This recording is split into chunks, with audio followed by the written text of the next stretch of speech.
Including remarks, Mike's had the invidious task of being here the entire time and taking copious notes and doing a summary. So over to you, Mike. Thank you. Should I take that mic or? Okay. Thank you very much. Louis, if you think that it was difficult to be the speaker before coffee, I'm the speaker before drinks. So I'm going to keep it very quick and sweet. First of all, I want to thank Professor Noon and Louis, Dr. Perelman for organizing this event. I think it's very important for people to gather and to talk about all these issues. Thank you very much also for the speakers. I think this is a big issue. There's a lot to be said. There's a lot of capacity that financial services everyone can develop in developed countries. I liked also the fact that we talk about disruption. A lot of these new companies are disrupting the industry, the financial industry. If you talk to the big banks, a lot of changes there. But with this disruption, there is also an opportunity that comes with that. As we said before, the World Bank just came out with its Findex data release, and we're now down to unbanked population of 2 billion, down from 2.5 billion just in 3 years. So that's very promising on that. We're on the right track. Mobile technology plays a role in this effort, as does, for instance, electronic G2P payments by the governments, for example. But alone, we cannot do that. There's a lot of different people that have to get engaged as well. We heard today, for instance, Sasha from the Gates Foundation telling us that G2P needs a lot of effort. I agree with him. But with G2P payments, there's a lot of opportunity to get savings accounts, credit, insurance, and payable means for people who get those payments into those accounts. Until now, we have seen a lot of those accounts just being used to get the money and get the money out. And obviously, that's not sustainable. If you get the right products for that, you're going to have a lot of accounts being used.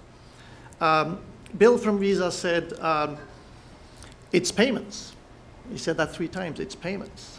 And that was all about trust in the system.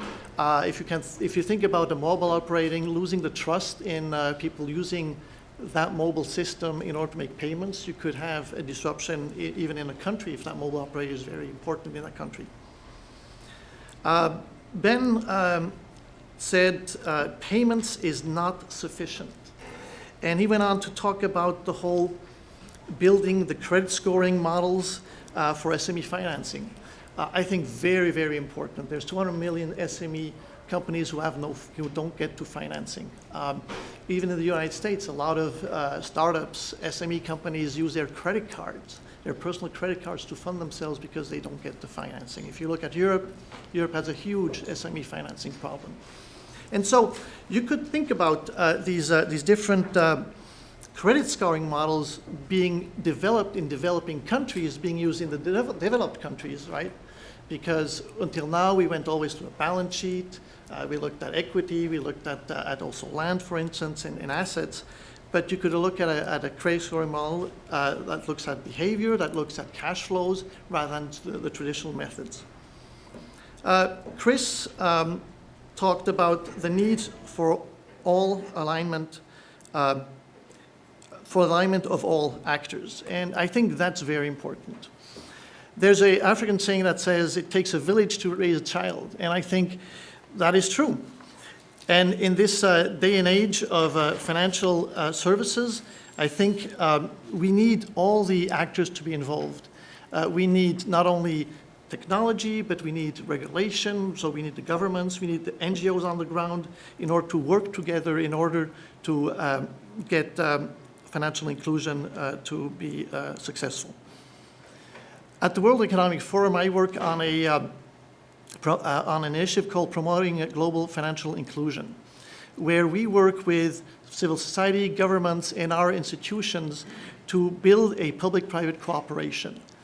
And we're working right now on different projects, one in Indonesia with the IFC, one in India with USAID, and we're talking with the Mexican government on these digital inclusion projects. So I think gatherings like this today are very important. It's very important to get competitors together, and we saw that today with Visa, MasterCard, Amex at the same table, joking, but being very serious about their cooperation. We also talked about the tokenization that needed the efforts of the whole industry to work on that.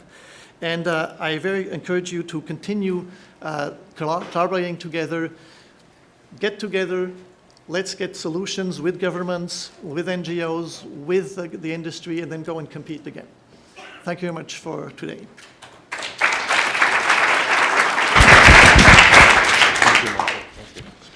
Michael, thanks so much. It was a great summary of a great day. I'm sure the fact that you're here again on a Friday afternoon